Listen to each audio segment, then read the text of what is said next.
महाराष्ट्रात एकूण 17 जागांसाठी विधान परिषदेच्या निवडणुका पार पडणार होत्या। त्यापैकी 6 जागांच्या वरती ऑलरेडी उमेदवार निवडून आलेले आहेत, म्हणजे तिथं बिनविरोध निवडणूक झालेली होती। आता उरलेल्या 11 जागांचा निकाल आज लागलेला आहे आणि या 11 जागांच्या पैकी कुठलंही आश्चर्य वाटायला नको, 11च्या 11 जागा या महायुतीनं जिंकलेल्या आहेत। या 11 जागा मग कोणकोणत्या होत्या, कुठल्या कुठल्या मतदारसंघात कुणाकुणाचा विजय झालाय, कसा विजय झालाय, काय झालाय, कोण फुटलं काय, याच्याबद्दलची थोडक्यात अपडेट घेऊया आजच्या या व्हिडिओमध्ये। मी आहे रणजित यादव आणि तुम्ही पाहताय द मराठी बाणा। आजच्या या 11 जागांच्या पैकी नागपूर, धाराशिव, बीड, लातूर, सांगली, सातारा, जळगाव, छत्रपती संभाजीनगर, जालना, सोलापूर, नांदेड, भंडारा गोंदिया आणि अमरावती या सगळ्या जागांवरती भाजपचा विजय झालाय। त्याचबरोबर परभणी हिंगोलीच्या जागेवर शिंदे सेनेचा विजय झालाय। नाशिकच्या जागेवर अतिशय सरप्राइझिंग निकाल लागलाय, थोडीशी काटेकी टक्कर म्हणता येईल अशी निवडणूक एकच झाली, यामध्ये ती नाशिकची झाली आणि यामध्ये महायुतीच्या उमेदवाराचा पराभव झाला आणि अपक्ष उमेदवार इथे निवडून आलाय। ही एक वगळता या सगळ्या 11 जागांच्या वरती कुठेही काटेकी टक्कर वगैरे झाली नाही, सगळीकडे मोठ्या प्रमाणावर महायुती सहजपणे निवडून आली। आता याच्यामध्ये सगळ्यात महत्त्वाची एक निवडणूक होती नागपूरमध्ये भारतीय जनता पक्षाचे राजीव पोतदार हे निवडून आलेले आहेत। त्यांना 682 मतं मिळाली। काँग्रेसला इथे 130 मतं मिळाली। इथं अतुल लोंढे काँग्रेसकडून निवडणूक लढवत होते। इथं असं म्हटलं जाते की काँग्रेसकडे 169 मतं होती, पण तरी देखील 130च मतं मिळाली, म्हणजे 39 मतं ही काँग्रेसची हक्काची होती, ती फुटली। प्रत्यक्षात इथं त्यापेक्षा जास्त मतं फुटली असा दावा केला जातोय, पण आताच्या आकडेवारीनुसार किमान आपण म्हणू शकतो की 39 मतं तरी फुटलीच। धाराशिव, बीड, लातूर या स्थानिक स्वराज्य संस्था मतदारसंघामध्ये बसवराज पाटील हे भारतीय जनता पक्षाकडून निवडणूक लढवत होते, त्यांना 845 मतं मिळाली। महेश देशमुख काँग्रेसचे होते, ते महाविकास आघाडीकडून होते, त्यांना 124 मतं मिळाली। या ठिकाणी 721 मतांनी बसवराज पाटील यांचा विजय झालाय। हा आताच्या या विधान परिषद निवडणुकीतला सर्वात मोठा विजय आहे। त्यामुळे राज्यात सगळ्यात मोठा विजय हा धाराशिव, बीड, लातूर स्थानिक स्वराज्य संस्था मतदारसंघातून झालेला आहे बसवराज पाटलांचा। तिसरी महत्त्वाची निवडणूक होती सांगली, सातारा स्थानिक स्वराज्य संस्था मतदारसंघामध्ये। इथं धैर्यशील कदमांनी अभयसिंह जगताप हे जे शरद पवार गटाकडून निवडणूक लढवत होते राष्ट्रवादी काँग्रेसच्या, त्यांचा पराभव केलाय। धैर्यशील कदम हे भारतीय जनता पक्षाचे आहेत, त्यांना 593 मतं मिळाली आणि 292 मतं मिळाली ही अभयसिंह जगतापांना। इथं दोघांनी देखील आम्ही समोरच्याची मतं फोडली असा दावा जरी केला असला तरी देखील सहजपणे भारतीय जनता पक्षाच्या उमेदवाराचा विजय झालेला आहे। महायुतीकडे असं म्हटलं जाते की कमी मतं होती, तरी देखील त्यांनी एकूण जी जमवाजमव केली त्यामुळे त्यांना जास्त मतं मिळाली। यानंतर चौथी महत्त्वाची निवडणूक होती जळगाव स्थानिक स्वराज्य संस्था मतदारसंघामध्ये। या ठिकाणी नंदकिशोर महाजन जे भारतीय जनता पक्षाकडून निवडणूक लढवत होते, त्यांना 577 मतं मिळाली आणि त्यांनी शरद तायडे महाविकास आघाडी होते त्यांचा पराभव केला आणि त्यांना केवळ 5 मतं मिळालेली आहेत। आणि तुम्हाला वाटत असेल की या निवडणुकीतली 5 मतं ही सर्वात कमी मतं असतील, तर थांबा, अजून पुढचा निकाल बघा, त्यामध्ये तुम्हाला अजून मोठा धक्का बसणार आहे। फक्त शरद तायडे यांना 5 मतं मिळाली। इथं किती मतं फुटली आणि काय झालं याचा तुम्ही विचारच करायला पाहिजे। छत्रपती संभाजीनगर, जालना स्थानिक स्वराज्य मतदारसंघामध्ये सुहास त्र्यंबकराव शिरसाट हे भारतीय जनता पक्षाकडून निवडणूक लढवत होते, त्यांना 455 मतं मिळाली। गणेश लोखंडे शिवसेना ठाकरे गटाकडून लढवत होते, त्यांना 135 मतं मिळाली। इथं तिरंगी निवडणूक होती, MIM कडून इथं इसाक खान निवडणूक लढवत होते, त्यांना देखील 35 म्हणजे ठीकठाक आणि चांगली मतं मिळालेली आहेत। यामध्ये पहिल्या पसंतीच्या मतांच्या आधारे सुहास त्र्यंबकराव शिरसाट यांचा विजय झाला आहे। या ठिकाणी शिवसेना ठाकरे गटाकडून जे निवडणूक लढवत होते गणेश लोखंडे यांनी 135 मतं मिळवली। प्रत्यक्षात इथं या महाविकास आघाडीकडे एवढी मतं नव्हती, म्हणजे त्यांनी काही मतं ही फोडून मिळवलेली होती, पण तरी देखील ती त्यांना जिंकण्यासाठी पुरेशी नव्हती असं लक्षात येते। सोलापूर स्थानिक स्वराज्य संस्था मतदारसंघामध्ये राजेंद्र राऊत यांनी सहजपणे वसंतराव देशमुख यांचा पराभव केला आहे। राजेंद्र राऊत भारतीय जनता पक्षाकडून, त्यांना 483 मतं मिळाली, तर वसंतराव देशमुख राष्ट्रवादी काँग्रेस शरद पवार गटाला 118 मतं मिळाली। यावेळेला 365 मतांनी राजेंद्र राऊत यांचा विजय झालाय, ते आमदार झालेले आहेत सोलापूरमध्ये, यामुळे जल्लोष चालू आहे।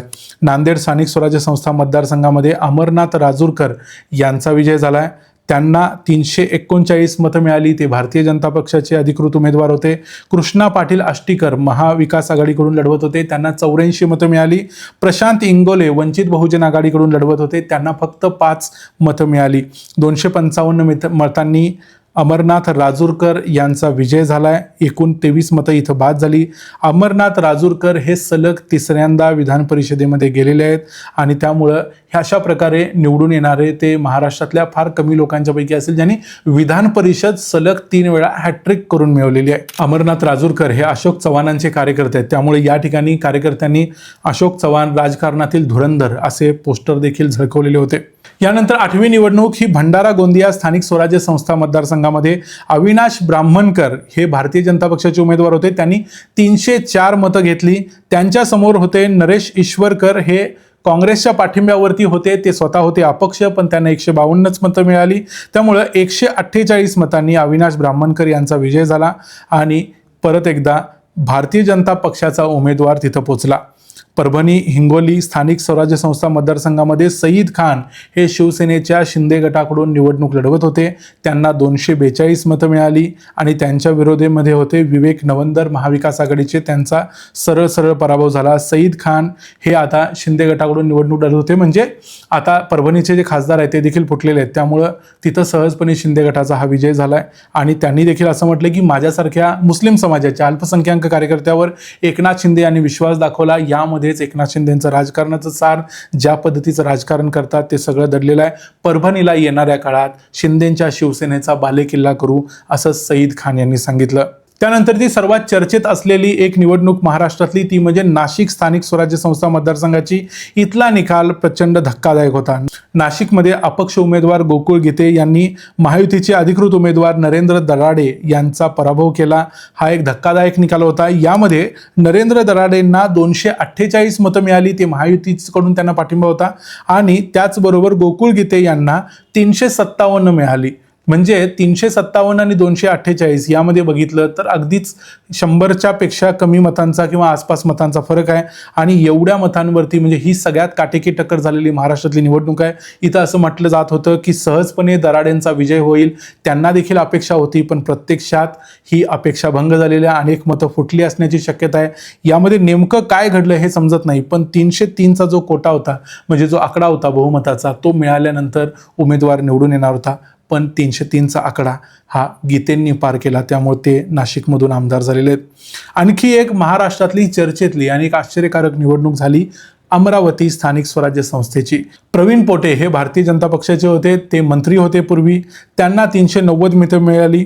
तर त्यानंतर निलेश विश्वकर्मा वंचित बहुजन आघाडीकडून लढवत होते. त्यांना 31 मतं मिळाली.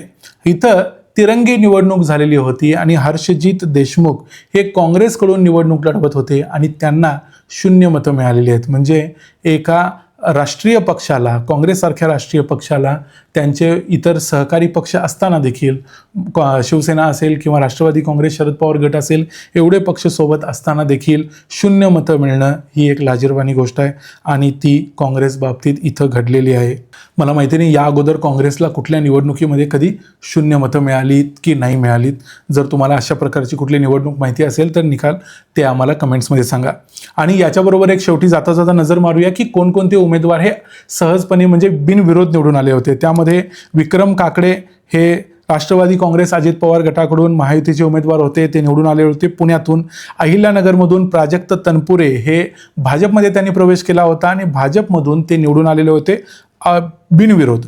त्यानंतर ठाण्यामधून रवींद्र फाटक हे एकनाथ शिंदेंच्या शिवसेनेकडून बिनविरोध निवडून आलेले होते. त्यानंतर कोकणातून अनिकेत तटकरे हे राष्ट्रवादी काँग्रेस अजित पवार गटाकडून महायुतीचे उमेदवार म्हणून बिनविरोध निवडून आलेले होते.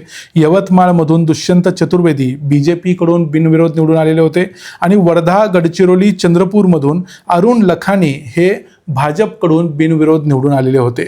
अशा पद्धतीनं एकूण ज्या 17 जागांचा निकाल होता त्या 17पैकी 1 जागा अपक्ष म्हणजे गोकुळ गीते यांनी जिंकली.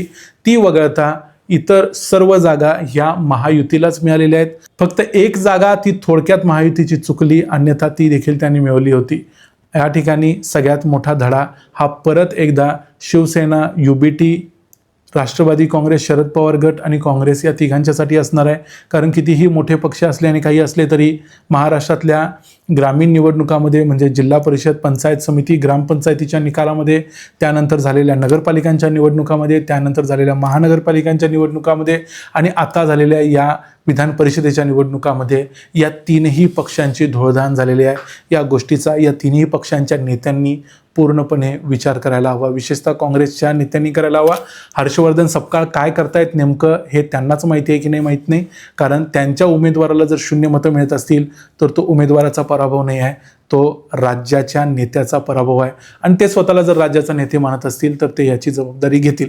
आता या व्हिडिओमध्ये इथंच थांबूया. हा व्हिडिओ तुम्हाला कसा वाटला ते आम्हाला कमेंट्समध्ये जरूर सांगा. व्हिडिओ आवडला असेल तर व्हिडिओला लाईक करा, चॅनलला सबस्क्राईब करा. पुन्हा भेटू पुढच्या व्हिडिओमध्ये. तोपर्यंत पाहत राहा द मराठी बाणा. जय हिंद, जय महाराष्ट्र.